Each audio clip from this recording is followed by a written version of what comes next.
Bonjour YouTube, c'est la reprise. Salut à tous, bienvenue. Salut YouTube, Siwaka. Salut à tous les amis, salut YouTube, c'est Mika. Salut les gones et salut les fenotes, j'espère que vous allez bien. Premier revers de la saison. Avec la défaite 3-1 de notre Olympique Lyonnais. J'ai dans la bouche, et je pense que vous c'est pareil, un foutu goût amer, une fichue amertume, parce que ce match-là, il faut, je pense, l'analyser sous plusieurs angles. C'est un match très plaisant et c'est dommage que le score soit défaillant pour l'OL parce que la production est plutôt, des 70 premières minutes, est plutôt très intéressante. Carabès du coup a fait une petite talonnade pour mettre Nice pour le laisser centrer. Allez, fais-nous un beau centre, je vais faire. Ah, bien joué ça. Pourquoi pas? Allez, nice. Maitland Nice qui vient apporter un surnombre à droite, très bon centre, très puissant, brossé. Tolisso se projette. Oh, Maitland Nice, la tête. Et c'est le but. Et c'est le but de Tolisso. On a été assez rassurés vite par l'excellente première mi-temps de l'OL, qui a été vraiment excellent, pérenne pendant une mi-temps. Et on peut se bouffer les couilles aussi. Mon petit. Oh, qui donne à Mera. Mera, frappe. Mais non, mais frappe. Mais pourquoi il tire pas? Il est tout seul. Vous avez l'occasion énorme de Mera qui part seul au but. Et c'est là où on voit que Mera, il n'est pas encore fini comme joueur. Parce que vraiment, on s'est cru au challenge orange, quoi. Il a manqué de lucidité, il s'est fait bouffer le cerveau par Brice Samba. Bien évidemment, au bien joué, il le dit, on ne va peut-être pas mettre la pression sur un gamin de 17-18 ans, et ça on est d'accord. Il n'a pas fait un bon match, mais c'était un match physique, et il avait le plus petit gabarit. En seconde mi-temps, c'est le creux physique. Le gros, le très gros, que dis-je, l'énorme creux physique de l'OL. Je dirais aux environs de la 50e minute de jeu. Certains ont dit que c'était le rouge de Morton, qu'on évoquera après, qui a fait changer l'histoire du match. Ça a été, on va dire, la goutte d'eau qui a fait déborder le vase pour complètement craquer. Mais depuis le retour des vestiaires, on se demandait à quel moment l'OL allait prendre ce but. Je la comprends, sa faute. Je la comprends. Non, mais Elle est stupide. elle est stupide, oui. Mais les gars, je vais vous dire un truc. Hein. Je suis capable de la faire. Le mec, il part en contre. Le geste, il n'est non pas hyper dangereux, mais l'intention, je pense qu'elle vaut rouge. Par derrière, c'est gratuit, voilà. Si Morton voulait vraiment faire faute, il avait qu'à tirer le maillot, encore et encore comme ça, un peu à la Verratti. Là, on aurait dit jaune, anti-jeu, normal. T'es à 90 mètres de ton putain de but, tu me fais une faute comme ça qui est inutile, on a tout le monde, c'est incompréhensible. Le ballon est déjà parti. C'est n'importe quoi, il ne peut pas avoir le ballon. Mais non, mais les gars, vous comprenez pas, il vise absolument pas le ballon. Ben oui, c'est ce que je dis. C'est bien le problème. On parle d'une faute grossière lorsqu'il s'agit de, et c'est là le point du règlement, tacler ou disputer le ballon tout en mettant en danger l'intégrité physique d'un adversaire ou en agissant avec violence ou brutalité, ou de se jeter avec une ou deux jambes en avant pour disputer le ballon de face, de côté ou par derrière avec violence ou mise en danger de l'intégrité physique de l'adversaire. Attention, des camps. But. Oh là là. But Oh là là là là là là là là là. But René. Oh le but. Et but de Rennes, 2-1. Oh là là, voilà. Là, Ça va rentrer. Troisième but. Ouais, oh, but, Oh 3-0. là là, il n'y a même plus de défense. Il n'y a plus de défense. Il n'y a même plus de défense, il n'y a plus rien. 3-1. But de Allez. Rennes. Allez. Terminé. En fait, Fonseca, pour moi, il y a un problème. Il a un plan de jeu, il a un fil conducteur, il a un plan A. Ce plan A, on l'aime tous, ou presque. L'animation en 4-2, 4-0, bon, il n'y a pas de numéro 9, c'est vrai, mais tu as une emprise technique sur le match, tu joues bien, tu contrôles le rythme, tu as des phases de possession, de la verticalité. C'est pas la première fois. Je trouve que quand on rentre dans le dur d'une rencontre, il a quand même toujours, et à Lille c'était pareil, il a toujours ce prisme défensif de passer à 5, de faire sortir un ailier pour faire entrer un milieu. Et je trouve que hier, ça a été flagrant aussi. C'est-à-dire que la maîtrise qu'on a affichée, je pense qu'il y avait des joueurs à faire rentrer. Il y a eu du déchet technique aussi qui commençait à augmenter de plus en plus, commençait à se louper de plus en plus sur certaines situations. Et on forçait quand même ces situations-là, parce qu'en fait, à ce moment-là, on n'avait pas de deuxième plan. Ce deuxième plan, c'est justement potentiellement cet attaquant de pointe qui t'emmène d'autres solutions devant, qui t'emmène un point d'ancrage un peu plus haut, qui t'emmène des ballons à jouer un peu plus haut, qui t'emmène des solutions aussi quand tes ailiers ont le ballon sur les côtés, d'avoir un joueur haut avec eux. Sage, il y en a, ils l'ont découpé ici parce qu'il faisait des changements à la 65e. Le mec là, il fait pas de changement jusqu'à la 75e minute. Jusqu'à la 75e. Mera, il est mort. Il le change pas. Fofana, lamentable, 84e minute avant de le sortir. On peut aussi parler de Tolisso qui joue avec un jaune pendant au moins 60 minutes, qui sort pas. Alors, à la limite, passons, c'est ton capitaine. Mais Abner, qui a donné pour 3 personnes, Tagliafico sur le banc, qu'est-ce que tu prends comme risque? Qu'est-ce que c'est ça? Abner, on prend 2 buts de son côté. Non, mais ça, on n'en parle pas, parce qu'après, il y a le rouge, il y a le premier but. On prend 2 buts du côté d'Abner à la fin de match. Il est sur les rotules. C'est inadmissible, le coaching de Fonseca. Mais le vrai flop du match, c'est l'arbitrage. Franchement, les amis, l'arbitrage, c'est bon, quoi. On a compris, ça suffit. Ça suffit. Et là, c'est un florilège de l'incompréhension des décisions arbitrales. Entre le rouge que ne prend pas Rouault, une semelle, tibia, cheville sur Mera, vas-y, je t'écrase bien, tac, comme ça. Je pense qu'il y a un carton rouge sur lui qui est évident, sauf Rudy Buquet et Stéphanie Frappard à la VAR ne l'ont pas vu. Bon, en même temps, il y en a un qui était en Ligue 2 l'année dernière, et puis il y en a une qui n'est pas au niveau, donc ça, on le sait depuis longtemps. L'audio de la décision du quart VAR sur la semelle de Rouault, vous avez Stéphanie Frappard qui dit « Oh non, c'est haut, mais ça reste pas et ça glisse ». Bon, il y a quand même, la semelle, c'est un assassinat. Hein. Celui qui aurait peut-être pu être expulsé ou dû être expulsé. Il a marqué. Il a marqué. Eh oui. Et oui. donc, ça rappelle de mauvais souvenirs en plus pour les Lyonnais, avec Stassin contre Saint-Etienne. C'est la même chose. La direction technique de l'arbitrage, pour la 10e fois en un an et demi, a déclaré que l'OL avait été lésé par la décision arbitrale. Voilà. Donc on doit accepter. Il y a la technologie pour ça. La VAR est là pour ça. En théorie, l'image devait combler les manques de l'être humain. Donc de l'arbitre. Arrivé là, c'est tout l'inverse. Il y a un protocole qui n'est pas clair, un coup on la saisit, un coup on la déclenche, un coup non. Un coup on consulte les images, puis on ne consulte plus, ça n'a aucun sens. Ça n'a aucun sens. Aucun sens. Ah, ça me gonfle. Franchement, ça me gonfle. Ah, c'est bon. Ah, c'est bon. Les Marseillais ont fait l'expérience l'an dernier. Ils ont une série d'événements contre eux. Ils ont pleuré dans les médias. Bah, ça marche. L'OM est mieux arbitré aujourd'hui. Pas arbitré de façon désavantagée, mais mieux arbitré. L'OL ne pleure pas assez. L'OL ne pleure pas assez. Je suis sûr que si Mera se roule par terre et hurle, il y a rouge. Et c'est pas normal d'avoir des arbitres qui sont sensibles à ça. On devrait pouvoir prendre des décisions sans inciter les joueurs à tricher. Victoire incroyable au forceps, match dégueulasse, mais victoire quand même, c'est important. L'Olympique Lyonnais devait rebondir après sa défaite contre Rennes, et l'Olympique Lyonnais l'a emporté. 1-0 sur un but de Tanner Tessman, l'Américain. Corner de Karabek. C'est pas trop mal. Oui. Et c'est le but maintenant. Allez mon petit. Et c'est le but. Et c'est le but. But de Tanner Tessman. Encore une fois, Tessman est complètement seul au second poteau. Le ballon revient, il a le temps, du coup il n'y a personne, hein, donc il a le temps d'aller récupérer le ballon et il va pouvoir marquer. Tessman, qui est un joueur qu'on avait critiqué, peut-être à juste titre, Oui, c'est vrai. là on voit qu'il monte aussi en puissance et qu'il peut apporter à cet effectif. Bah là, il a été bon. Il a été bon dans ses prises d'initiative, dans ses choix de jeu. Il a été bon techniquement. Il a apporté un plus et il est récompensé de l'ensemble de son œuvre par un but. Donc, on le sent monter en puissance en fait. L'année dernière, il a fallu qu'il trouve ses marques. Là, depuis le début de la saison, je trouve que c'est un joueur titulaire qui s'impose. Tessman, il a été plus impactant que Tolisso ce soir. Bah, c'est clair. Moi, je trouve Dès les premières minutes, il gratte un corner, je sais même pas comment il le gratte là, la 2e ou 3e minute. Il vient, il fait une espèce de talonnade pour que ça rebondisse sur le défenseur. Vous êtes fous, Tessman, je l'ai écrit dès la 3e minute sur mon cahier.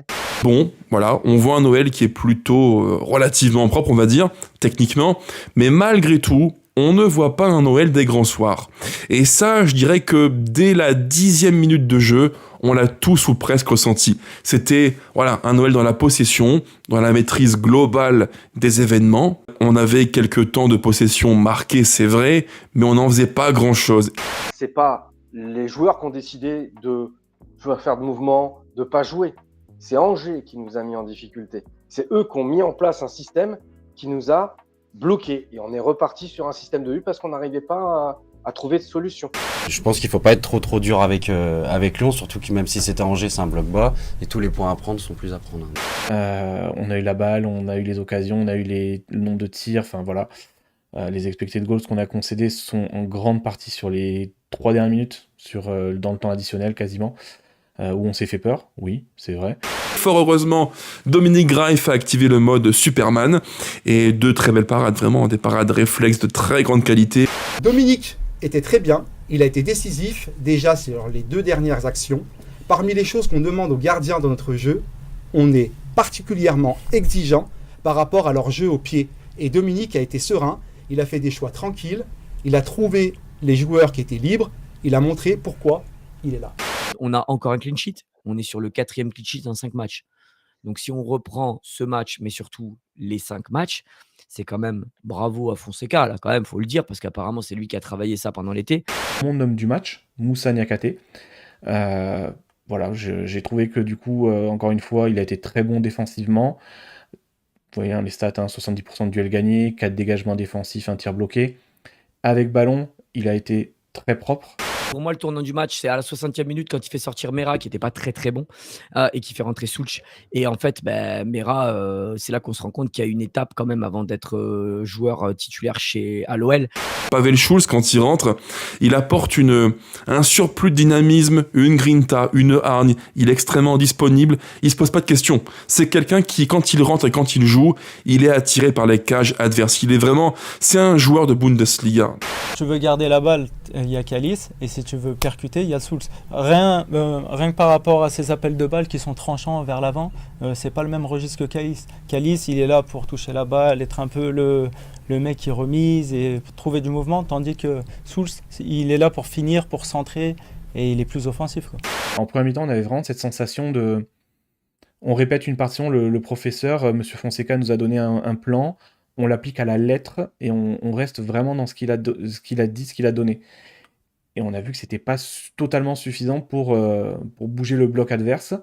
Donc on a vu qu'à la mi-temps, et du coup c'était certainement une bonne chose qu'il ait enfin réaxé au vestiaire à la mi-temps, parce qu'il a dû demander justement d'en faire un peu plus et d'avoir un peu plus de changement de position et surtout, je dirais, de dépassement de fonction sur certains cas. Est-ce que selon vous, Paulo Fonseca va aller au bout de sa logique du 100 numéro 9, le fameux 4-2-4-0 avec ballon, contre Rennes, contre Marseille, contre Metz, contre Lens? Est-ce qu'on verra ça? Ou est-ce qu'il va aller plus loin avec ce numéro 9, Satriano, qu'il va réussir à intégrer collectivement et modifier un tout petit peu l'animation de l'OL? Je pense qu'on n'a pas un effectif avec une profondeur de banc assez importante pour pouvoir se permettre de jouer toutes les compétitions à fond, même si c'est dans l'ADN de l'OL et que la Coupe d'Europe, elle se galvaude pas. Je pense que c'est sur les matchs de Coupe d'Europe qu'on se doit de mettre la rotation. Le championnat, c'est le pain quotidien, c'est un vrai marathon et on sait que c'est épuisant. Mais c'est ce qui nous nourrit et c'est ce qui va faire que l'année prochaine, on sera encore en Coupe d'Europe et peut-être avoir des fonds supérieurs pour pouvoir recruter et avoir de l'ambition. J1 de cette campagne européenne d'Europa League et victoire de l'OL 1-0 au terme d'un match, les amis. Ne nous mentons pas, s'il vous plaît. Au terme d'un match franchement chiant. On s'est fait chier, on a mangé du caca, mais au moins on a mangé. D'un point de vue purement footballistique, waouh, ça pique les yeux, c'est vraiment compliqué. Hein. Déjà que je suis fatigué par mon boulot et mes enfants qu'il faut gérer à la maison, mais quand en plus je me tape un match comme ça le soir, un jeudi soir d'Europa League, avec une équipe un petit peu remaniée, une composition un petit peu différente d'habitude, mais techniquement une prestation aussi pauvre, waouh, qu'est-ce que c'est dur. On joue quand même une équipe qui est dure sur l'homme, on joue une équipe qui est très compacte, d'ailleurs c'était la tactique et la stratégie de Utrecht qui était juste d'étouffer le milieu parce qu'ils savent très bien que notre milieu est assez rapide ou du moins joue assez bien. Si notre milieu est maîtrisé, ben vous voyez déjà on avait du mal. En première mi-temps, c'était clairement le cas. On avait du mal à faire passer le ballon en avant parce qu'il y avait vraiment des attaquants qui nous pressaient. Et dès qu'on touchait la balle, même pas un contrôle, dès qu'on arrivait à faire un contrôle, il y avait 1 ou 2 hommes sur le milieu. Nous, on avait le 4-2-3-1 que maintenant on connaît plutôt bien avec au cage Dominique Graef, Tagliafico qui était capitaine pour l'occasion, Nakate, Mata dans l'axe, à droite Kluivert qui fait un match affreux, mais vraiment le match de Kluivert défensivement, techniquement c'était affreux. Dans le cœur du jeu, un pivot double avec Morton plus le petit de Carvalho qui fait un match sérieux, Morton plutôt effacé par rapport à ce qu'il nous a habitués, je dirais en temps normal. On a joué quand même avec Morton et de Carvalho qui n'ont jamais joué ensemble. C'est la première de Carvalho que j'ai pas trouvé mauvais. Je dis pas qu'il est super bon ou quoi que ce soit, mais il a fait le taf. On a quand même encore face à une équipe qui nous a étouffés en première mi-temps. Et c'est qu'en deuxième mi-temps, on a vu un peu plus le jeu de Carvalho, où il était beaucoup plus à l'aise avec le ballon, où il arriva plus à garder ou à jouer avec le tempo, même si ce n'était pas son rôle. En tout cas, c'est sûr qu'il nous a manqué un Tolisso, où c'est lui qui maîtrise le tempo. Mais pour un premier match, pour un jeune comme ça, il a incorporé de Carvalho, il a incorporé Morera, là il l'a encore fait rentrer. Je pense que c'est intéressant, il est bien d'ailleurs, je l'aime bien ce petit jeune là, Morera. Oui, il est bon. J'aimerais qu'on parle de la première réelle de Morera, qui fait une entrée exceptionnelle, je trouve, qui a dynamité le jeu complet. D'ailleurs, le but, il vient de lui. Donc ça, c'est une entrée payante. Et le but de Tessman, frappe pleine lucarne du droit. Tessman qui rejoue avec Maitland-Nice. Maitland-Nice qui joue dans la profondeur avec Morera. Morera qui rentre dans la surface. Morera qui sort. Oh, il n'y a personne. Mais non. Bien Tessman. Oh, le but de Tessman. Oh là là, mais quel but. Mais quel but de Taner Tessman. Et voilà. Pleine lucarne à 20 mètres, incroyable. Mais j'ai une pause dans le slip, bordel de merde. Si tout n'est pas parfait d'un point de vue créatif, technique, c'est mon exigence qui parle. Malgré tout, on prend des points, on avance. Et dans ce contexte-là où l'OL a peu de moyens et où il faut faire attention à quasiment tout pour être dans les clous d'un point de vue budgétaire, qui l'eût cru, qui aurait parié que l'on ferait un tel départ? Du coup, je félicite aussi de Fonseca parce qu'on ne l'a pas fait du tout. Mais bravo pour ce match parce que Fonseca a quand même su rentrer les bons joueurs à la 60e minute. Aucun blessé. On n'a pas on a tous les joueurs qui vont être là pour Lille. On gagne ce match. Il fait rentrer et Tessman marque. Pour moi, c'est presque un 10 sur 10 pour Fonseca. L'Olympique lyonnais qui est sur une belle série, pourvu que ça dure, la belle aventure. Victoire en terre nordiste, en terre lilloise, au stade Pierre-Mauroy, 1-0. Quel bel appel de Tolisso. Et du coup, Fofana, il est au duel. Allez, Malik. Oh, c'est pas mal. Allez, mon Malik. Malik qui redonne à Mera. Mera pour Tagliafico. Tagliafico. Oh, du poteau. Et c'est le but de Morton. Et c'est le but de Morton. Et c'est le but de Morton. Cédric Rollet, il est là. Incroyable centre de Tagliafico. Je l'aime, Morton, mais je t'aime. C'est nous les méchants. C'est nous l'équipe que tout le monde déteste. Quel plaisir. Quel plaisir de supporter une équipe que tout le monde déteste. J'aime bien supporter les méchants. L'OL a évolué ce coup-ci non pas avec un numéro 9, mais sans numéro 9, exit Martin Satriano, et donc retour à la composition sans numéro 9, dans laquelle on a donc 4 milieux de terrain, qui sont ici clairement affichés à l'écran, dans la compo que je mets, avec donc pointe basse, Tessman plus Morton, et devant eux Tolisso et Kalis Mera. C'est osé, et moi j'aime bien que l'entraîneur prenne des risques, et c'est ce qu'il fait encore à Lille, et le choix est payant à la fin avec cette victoire, même si le contenu n'a pas été très favorable et qu'on avait du mal à garder la balle. On dit que le match a été pas super, que le match, on a gagné que 1-0. Mais attendez, mais l'équipe en face, elle est forte, l'équipe en face. On est chez eux, les mecs, c'est pas des rigolos, c'est pas une petite équipe. On a été solide, on a été calme, on a été chirurgical. Et on a été bon, mais incroyable, d'une manière incroyable. Eh ouais, 5 victoires, 1 défaite, sans ce vol de Madame Frappard, qu'on n'oubliera jamais malheureusement. On sera à 18 sur 18. On a titré qu'on avait un Noël en mode Atlético. On n'a pas été les seuls. Vraiment, on a joué comme l'Atlético Madrid. C'est l'OL version, moi je dirais franchement, version Atlético Madrid de Diego Simeone. On a marqué un but. On a fait la tortue pendant 75 minutes, on a cassé des jambes, on a été vicieux, on a fait du gain de temps. L'équipe infâme, vraiment l'équipe horrible. Je suis supporter lillois, je souhaite la destruction de toute la ville de Lyon, même du département entier. On a eu quand même de la chatte aujourd'hui, mais attention, je n'oublie pas que cet été, et avec le recrutement qu'on a fait, on a joué avec nos armes, la mentalité était là, la solidité défensive a été là, et on a su être clinique, et c'est ce qu'on demande à notre équipe cette saison et d'engranger les points. Et ils le font. On peut rien leur reprocher dans la mentalité, en fait. On a une équipe de chiens de la casse. Des chiens qui ne lâchent jamais rien. Hier soir, les dogs, c'était pas les Lillois, c'était les Lyonnais, c'était nous. Un match âprement disputé, c'est le moins qu'on puisse dire, avec pas mal de fautes, avec un arbitrage. Bon, on parle encore de l'arbitre ou pas? Il a été bon pour l'OL. Oui. Mais pour la Ligue 1... La manière de critiquer l'arbitrage d'Olivier Létang, qui consiste à dire que c'est pas cohérent d'un match sur l'autre et qu'il faut se mettre tous ensemble pour aller remettre en question l'arbitrage, c'est mon discours.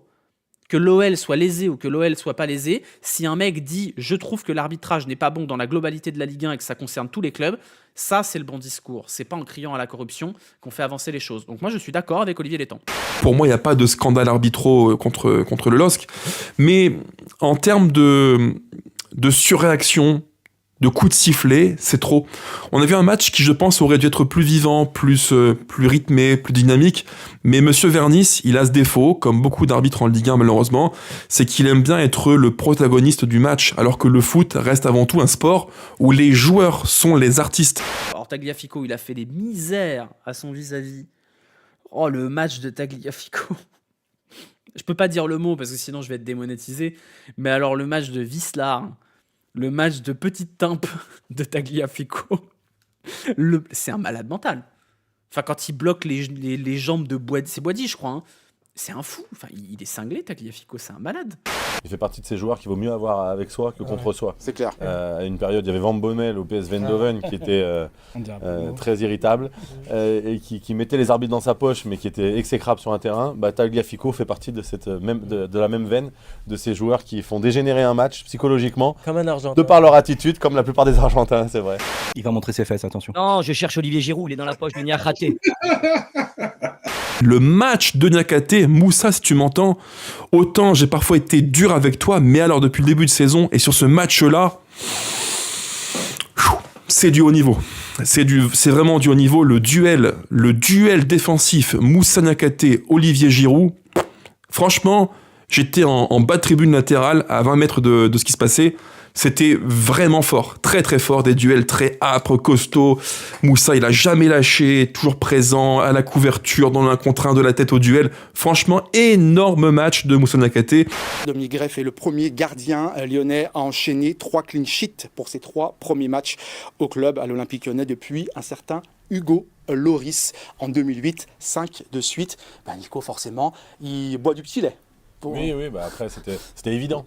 C'était évident pour moi par rapport à ses qualités, à ce que j'en avais entendu lorsqu'il était à Majorque. Hier, il est vraiment décisif sur 2 grosses occasions, l'arrêt de l'épaule ou du pec et l'arrêt en fin de seconde mi-temps. C'est là où il nous maintient dans le match. 60 matchs à chaque fois à domicile, Lille marque au minimum un but sur les 60 derniers matchs à domicile. Lille n'avait plus perdu à domicile en championnat depuis février 2025. C'était contre Le Havre. Lille n'a même pas perdu face à Marseille, n'a même pas perdu face à Monaco cette année. Donc c'est quand même un grand Lille qu'on avait en face de nous, même s'il y avait des absences. Alors c'est pas très agréable de faire caca culotte pendant 80 minutes, mais c'est sympa quand même de supporter une équipe de connards. Lyon, Salzbourg avec cette victoire 2-0. Ça fait plaisir.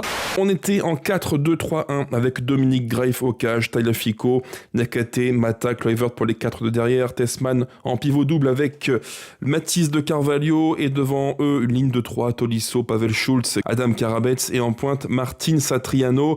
Et va mon Satriano. Allez. Pressé là. Voilà, tout de suite, il est magnifique. Centre. La tête. C'est le but. Qu'est-ce que j'ai dit? Eh oui, premier but de Satriano sur un centre de Karabekh. Oui, l'OL entre en mode gestion. C'est moins fringant, on est plus lent. Il y a des pertes de balles qui sont un petit peu laxistes, attentistes. Oui, c'est vrai, dans le cœur du jeu. Il y a des micro-attitudes que j'ai pas aimées. Quand on est un peu plus lent pour donner le ballon, lâcher le ballon. On joue moins vite, c'est moins propre. Une grosse tête là. Oh là, c'est quoi cette... Combinaison tactique, on ne comprend rien. Oh, allez, oh, c'est bon. Oh là là, sur la ligne. Sur la frappe de Soulch à l'entrée de la surface, sur la ligne. C'est pas fini. Karabekh. Oh là là. Oh Karabekh. Oh, mais je rêve. Oh, mais quand c'est pas possible. Karabekh pour Kluivert. Mais quel centre. Mais... Oh là, mais quel but de quel centre de Karabekh. Premier but de Kluivert. Exceptionnel. Sur une situation, encore une fois, où il y a une galette, un caviar d'Adam Karabets qui dépose un ballon, un amour de ballon sur la tête de Ruben Kluivert, tête, but. Voilà, c'est encore une fois une très belle action qu'a initié le Tchèque côté droit. Karabekh, j'aime beaucoup. Il a en fait, sa patte, elle est marrante parce que c'est relâché et brossé à la fois. Ça, c'est vrai que c'est quand même assez hors du commun. Je parlais de banane avec greffe. Bon, alors là, j'ai même plus une banane qu'on leur a mise. Voilà. Franchement, dans les options d'achat, je sais qu'elle va être élevée, je pense, celle-là. Je pense qu'on est tous. Ça devrait le faire. En fait, ce joueur-là ne sera pas utile dans tous les matchs, tu vois. Genre contre Lille, il n'était pas très bien utilisé parce que c'est pas le genre de match où il pourra briller. Par contre, dans un match où on va un peu plus siéger, où en plus notre contre-pressing il est super intéressant, bah, il va avoir son mot à dire. Et il y aura des matchs quand Noama sera de retour qui seront plus pour typer Noama et des matchs qui seront plus typés Karabek. Ça, c'est un match complètement typé Karabek. Karabek, c'est pas un profil de 1 contre 1. C'est pas le joueur qui prend le ballon, qui percute, qui fait de grosses différences. C'est pas un profil Fofana, c'est pas un profil Fernandez Pardo côté LOSC, pas du tout. C'est pas un mec de 1 contre 1 qui va percuter et faire de très grosses différences. C'est pas un dragster, il est pas hyper rapide, pas hyper tonique, mais c'est un profil de playmaker, de créateur excentré à droite. Et ça, quand il utilise bien ce pied gauche, on voit toute la qualité technique qu'il a. L'OL devient le premier club français de l'histoire à atteindre la barre des 200 buts en Coupe de l'UEFA, la Ligue Europa. 199 réalisations. Juste sans l'acheter, hein. Le milieu de terrain, ça a été assez étrangement le point faible de l'OL. Non pas parce que Salzbourg a été bon dans le cœur du jeu, pas vraiment, plus par suffisance. Il y a eu un petit côté, on se regarde jouer, on prend du temps, et j'ai pas aimé ce qu'ont fait Tolisso, Tessman, Schulz, voilà, pour différents motifs. Et attention, est-ce que ça va être le but de l'Olympique Lyonnais? Une première pour Soulch, enfin une première non, parce qu'il avait déjà marqué. Messieurs. Allez, moi j'aurais fait tirer Tolisso, hein, mais... Allez. Soulch. Très mal tiré. Oh là là, mais qu'est-ce que c'est mal tiré! Il a tiré en bas à gauche du gardien. Franchement, mon fils de 9 ans, il aurait fait aussi bien. Lamentable ce tir. Lamentable. Mais un match plaisant qui montre que l'OL est de plus en plus mature, progresse, avance. Tactiquement, c'est rodé, il y a un fil conducteur et surtout... Clean sheet, ma gueule, encore, putain. Franchement, Fonseca, chapeau, bravo au staff. À l'instant T, et je dis bien, je répète, à l'instant T aujourd'hui, c'est une mission qui est plus que réussie. Et si dans 3 jours, l'OL bat à Toulouse, eh ben... Défaite, la 2e de la saison pour l'OL, au terme d'un match qui, je le sais, laissera beaucoup, mais vraiment beaucoup de regrets. C'est la soupe à la grimace, hein, je vous le dis. Je suis très en colère contre Fonseca et Nice parce que honnêtement, je préfère perdre un match contre Lille, je préfère perdre un match contre Lens où t'es dominé que perdre un match comme ça. Ces dernières semaines, on s'est un peu plaint du contenu. Ben là, contre Toulouse, on perd ce match. Même si Toulouse n'était pas forcément dangereux, ils n'ont rien eu presque tout le match. L'Olympique Lyonnais a joué avant tout un match en mode gestion bac+3 comme je l'appelle. Et ouais, et à force de gérer, tu oublies de jouer, tu oublies le principal qui est de jouer quand tu as le ballon entre les pieds. Et quand tu ne fais rien du ballon, tu prends des risques. Et quand tu ne mènes que 1-0 et que tu ne tues pas le match, tu laisses à l'équipe d'en face l'espoir de revenir, non seulement, mais pire. Une fois qu'elle est revenue, tu lui laisses l'espoir de te tuer. Ça va peut-être nous servir de leçon, mais c'est une claque dans la gueule qui mérite Fonseca, hein. Honnêtement. Hein. Je m'en fous qu'il nous fasse gagner tous les matchs depuis le début. Cette erreur-là, on l'a dit depuis le début de saison, ne fait pas de changement. Donc là, on le paye très très cher. Je suis vraiment pas content du tout. Je pense que les changements auraient pu arriver plus tôt, surtout que l'équipe toulousaine était très faible, hein, très faible. On a un scénario assez classique, hein, avec probablement l'un des plus beaux buts de la saison. Si vous n'avez pas vu le but de l'OL, je vous recommande chaudement de le voir parce que l'action est absolument fabuleuse. Morton pour Mata, Maitland-Nice pour Karabek pour Morton pour Satriano pour Morton, c'est magnifique. Oh mais qu'est-ce que c'est beau, je suis en érection. Allez. Oh là là, mais c'est sublime. Allez, Satriano et c'est le but Et c'est le but de l'Olympique. C'est magnifique. C'est, je pense, le but du début de saison. Une séquence de jeu où on construit dans nos 16 mètres et sur 4, 5, 6 passes, on parvient à créer un décalage, appui, remise, attaque de l'espace, centre, précision, frappe, but de Malik, 1-0 pour l'OL. À ce moment-là du match, tu dois jouer la sécurité. C'est pour ça que je trouve qu'en fait, cet excès de confiance, le sur-régime dont parlait Enzo, les a peut-être mis trop en confiance, de telle sorte que Maitland-Nice ou d'autres sont tombés un peu dans la facilité. Et quand tu tombes dans la facilité, bah, tu t'exposes, hein, qui fait le malin tombe dans le ravin.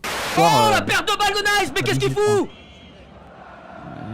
non, mais non, on peut pas les regarder jouer. But de Toulouse. Le 1 partout, alors on est à la 85e minute de jeu, et le match bascule en 10 minutes. Une erreur, une de plus de Maitland Niles qui perd un ballon stupide, mais vraiment stupide à droite. Et quand il y a le corner à la 95e, je me dis, ça je connais ça. S'il marque Allez, là, je vais attention, là. devenir fou. Ah bah ouais, sachant qu'on se rappelle du dernier match, on a eu chaud sur la fin. Oh là là là là, et voilà. Et voilà le deuxième but toulousain, et c'est Emerson. C'est Emerson qui vient permettre à Toulouse. Ça faisait 60 ans que Toulouse n'avait pas gagné à Lyon. Bien fait pour nous. Mon flop du match, il n'y a pas de suspense, roulement de tambour qui n'existe pas, c'est Hensley, Maitland Niles. Ah ouais, Hensley, Maitland Niles, les gones. Moi, je rends le tablier, j'abandonne. Parce que vraiment, c'est un joueur que je défends très souvent. Je dis que tactiquement, il est hyper utile. Il a un profil qui est liquide, tantôt latéral droit, piston droit, ailier droit. Numéro 6-8, c'est vraiment un joueur qui tactiquement, je dis bien tactiquement, est une plus-value dans l'animation de Fonseca. Je me souviens très bien dans LZ, quand je vous avais dit que moi j'aurais préféré garder Koumbedi et vendre Maitland Niles, on m'était tombé dessus. Mais je suis désolé, Maitland Niles, c'est trop irrégulier, trop inconstant. Le premier but de Toulouse, regardez d'où il part, quoi. Ça tricote entre Mata et Maitland Niles et ça donne une contre-attaque de merde. Le corner du 2 et du 2-1, ça vient de Maitland Niles qui fait de la merde. Mais qui c'est qui a donné ce corner là, qui nous met le but? Qui l'a donné ce corner? Pourquoi il y a eu ce corner en fait? S'il n'y avait pas eu ce corner, il n'y aurait jamais eu de but, il n'y aurait jamais eu d'histoire, il n'y aurait jamais eu de question est-ce que Niakate est coupable ou pas? On a été punis par notre suffisance. Il ne faut s'en prendre qu'à nous-mêmes pour cette défaite. Un match, c'est 90 minutes et la deuxième mi-temps n'est pas bonne. Elle n'est pas catastrophique, attention, mais elle n'est pas à la hauteur des autres matchs. Donc, on ne peut s'en vouloir qu'à nous-mêmes. Ils ont joué avec leur qualité, ils nous ont mis en difficulté. C'est une grosse piqûre de rappel qui montre que nous sommes des joueurs qui devront être à 100%. Et sur le fameux deuxième but, je ne suis pas au marquage du joueur, car on est en zone. On fait du marquage de zone. Il attaque la balle et il marque. Je ne le vois pas arriver. Les deux buts sont des conséquences de notre suffisance. On ne va pas oublier ce qu'on fait depuis le début. On a faim et on aurait préféré mieux avant la trêve. C'est une question d'appréciation. Donc l'appréciation d'un ne peut pas être l'appréciation de La l'autre. lecture de la trajectoire. Oui, voilà. Du coup, je préfère, surtout dans les matchs où il reste 5 minutes, un marquage individuel. Au moins, on ne se pose pas de questions. Je l'ai déjà dit plein de fois, la lecture des matchs de Fonseca, elle m'inquiète. Combien de matchs l'Olympique Lyonnais a laissé filer parce qu'il y a eu un coaching défaillant? Combien de matchs? Vous avez eu le match contre Rennes où c'est un coaching défaillant. Vous avez des entrées catastrophiques des remplaçants. L'an dernier, United, le match, il se perd sur le coaching. Et là, c'est pareil. Vous menez 1-0, c'est dur, c'est compliqué. Vous avez des joueurs qui font pas un bon match, notamment Mata et Maitland Niles, où c'est fébrile depuis le début de la rencontre. Je pense que ce qui s'est passé hier, c'est qu'à aucun moment, c'est venu dans l'esprit de Fonseca de se dire on peut se prendre un but à la con. Je pense qu'à aucun moment, il le voit venir. Contre Lille, tu le vois venir que globalement, tu peux t'en prendre un, tu vois. Mais je pense que contre eux, il s'est dit on va refaire le 1-0 et tranquille. J'ai eu un grand débat avec Sidney Govou en commentaire sur Twitter. Sidney, que je salue, m'a dit « Mika, parler de fatigue physique aujourd'hui, donc on est courant octobre, début octobre, c'est une hérésie, c'est juste ridicule. » Moi, je sais pas, les gars, honnêtement, vous me le direz en commentaire, mais physiquement, j'ai vu un Noël fatigué. Si là, ils sont émoussés, qu'est-ce qu'on va dire dans la période des 22 jours qui arrivent, avec les 7 matchs qui arrivent? Alors là, ils seront éreintés. Ils seront plus émoussés, ils seront éreintés. Et jusqu'au jour où on va avoir une blessure. Je l'ai dit juste avant le match, j'ai dit on va avoir une blessure. Le gars, il va nous coûter cher et plus que 3 points. Il va nous coûter plus que 3 points. Et sur ça, il a pas tort. Hein. Non mais les gars, parce que là, c'est vrai qu'on perd le match. À pas faire des changements comme ça, ça va être une hécatombe à un moment. On va avoir Coco, on va avoir Fofana blessé, on va rien comprendre les gars. De Tout pas... ce qu'on a gagné, là, Ah oui. on va tout reperdre derrière. Je vous le dis. C'est ce qui m'inquiète avec lui. C'est cette fébrilité dans des matchs où tu dois pas être fébrile, et c'est cette incapacité à aller mettre le pied sur la tête de l'adversaire. Enfin, vous regardez là, l'OL est 4e du championnat, toutes les équipes autour ont été capables à un moment donné dans la saison de mettre le feu. Il n'y a eu aucun match cette saison où l'OL a mis le feu.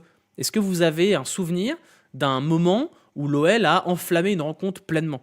Même contre Metz, hein, c'était relativement tranquillou. On gagne des 1-0. Contre Metz, il y a eu 3-0. Mais globalement, on s'emmerde.